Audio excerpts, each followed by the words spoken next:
fils du diable. Selon les Écritures, il n'y a pas sur terre un seul homme qui ne pêche pas. Il est écrit, non, il n'y a sur la terre point d'homme juste qui fasse le bien et qui ne pêche jamais. Ecclésiaste 7, verset 20. Et si nous disons que nous n'avons pas de péché, nous nous séduisons nous-mêmes, c'est-à-dire ce n'est pas à Dieu ni à personne d'autre que nous mentons, mais à nous-mêmes. Et la vérité n'est point en nous. 1 Jean 1, verset 8. Il est aussi écrit, « Celui qui pêche est du diable, car le diable pêche dès le commencement. » 1 Jean 3, verset 8. Est-ce à dire que nous sommes tous fils du diable, puisque nous péchons tous? En poursuivant ma méditation dans Acte 13, j'ai appris deux choses importantes. Je m'explique. Il est écrit que sur une île où le Saint-Esprit avait envoyé Paul et Barnabas, un homme très important appelé Sergius Paulus voulait entendre la bonne nouvelle de Jésus-Christ. Il avait donc fait venir Paul et Barnabas chez lui. Il est aussi dit qu'il y avait chez cet homme un magicien nommé Élymas qui ne voulait pas que cet homme entende l'évangile et cherchait à le détourner de la foi. Vois Acte 13, versets 4 à 8.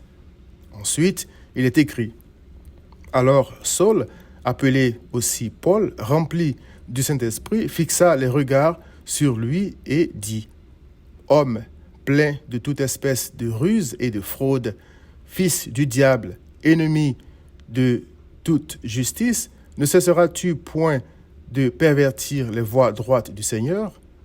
Acte 13, versets 9 à 10.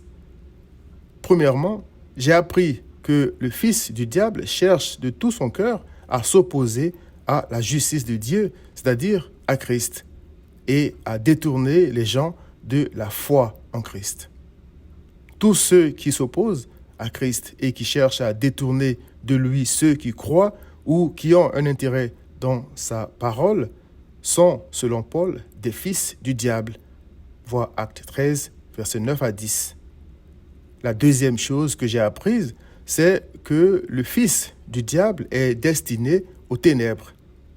Cela est illustré par le jugement que Paul a prononcé contre Élymas en disant « Maintenant, voici, la main du Seigneur est sur toi, tu seras aveugle. » Acte 13, verset 11. Il est écrit à la suite du verset 11 « Aussitôt, l'obscurité et les ténèbres tombèrent sur lui et il cherchait, en tâtonnant, des personnes pour le guider. » La bonne nouvelle, chers amis, c'est que grâce à Christ, nous ne périrons pas tous. Paul lui-même s'était longtemps opposé à la foi en Christ, avait participé au meurtre d'Étienne et emprisonné beaucoup de croyants, mais par la grâce de Dieu, était maintenant serviteur, apôtre de Christ. Il est écrit, « Le Fils de Dieu apparut afin de détruire les œuvres du diable. » 1 Jean 3, verset 8, afin de sauver des pécheurs. Christ ayant détruit les œuvres d'Élymas, il est écrit, « Alors le proconsul, c'est-à-dire l'homme qu'il voulait détourner de Christ, voyant ce qui était arrivé, crut, c'est-à-dire en Christ, étant frappé de la doctrine du Seigneur. » Acte 13, verset 12. Chers amis, il est écrit, « Venez et plaidons, dit l'Éternel. Si vos péchés sont comme le cramoisi, ils deviendront blancs comme la neige. S'ils sont rouges comme la pourpre, ils deviendront comme la laine. » Ésaïe 1, verset 18. C'est le sang de Christ qui purifie de tout péché, selon 1 Jean 1, verset 7. Si nous confessons nos péchés, disent les Écritures, il est fidèle et juste pour nous les pardonner et pour nous purifier de toute iniquité. 1 Jean 1, verset 9. Viens donc à Christ.